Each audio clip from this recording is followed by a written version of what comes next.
नमस्कार भावी वकिलांनो. आता आपण बघणार आहोत final merit list has been publish on the website. म्हणजे वेबसाईटला जी फायनल मेरिट लिस्ट आहे ती पब्लिश झाली आहे ॲज पर द शेड्यूल. मग कोणती कशी पब्लिश झाली, कुठं पाहायची, तर वेबसाईटला गेल्यानंतर पहिल्याच नंबरला पब्लिश 2 ऑगस्टची जी फायनल मेरिट लिस्ट आहे तिला आपण टॅप करू. तिला टॅप केल्यानंतर यामध्ये सर्व विद्यार्थ्यांचं ज्यांनी हे केलं आहे त्यांचा ॲप्लिकेशन नंबर आला आहे, कॅन्डिडेटचं नेम आलं आहे, जेंडर आलं आहे, त्यांचे डेट ऑफ बर्थ आले, कॅटेगरी आली, प्री प्रिवियस इयर आलं आहे, कॅन्डिडेट टाईप म्हणजे कॅन्डिडेटचा टाईप आलेला आहे. नंतर मायनॉरिटी असेल तर येस ऑर नो आला आहे.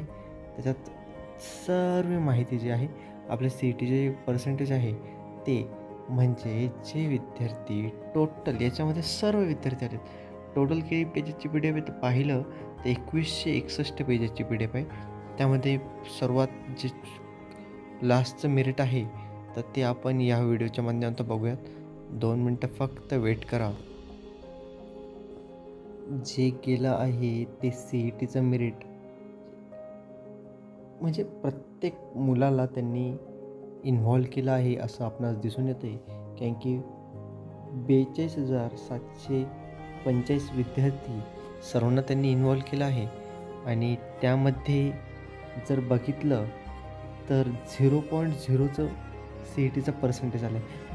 ज्यांनी फॉर्म भरला आहे सर्वांना त्यांनी इन्व्हॉल्व केलं आहे. दुसरी गोष्ट सर्वात महत्त्वाची म्हणजे जरी इन्व्हॉल्व केला असेल तर ज्यांचा नंबर लागणार नाही मेरिटनुसार त्यांना डोनेशनची सुविधा असेल तर डोनेशन भरून त्यांचा नंबर हा कन्फर्म केला जाईल.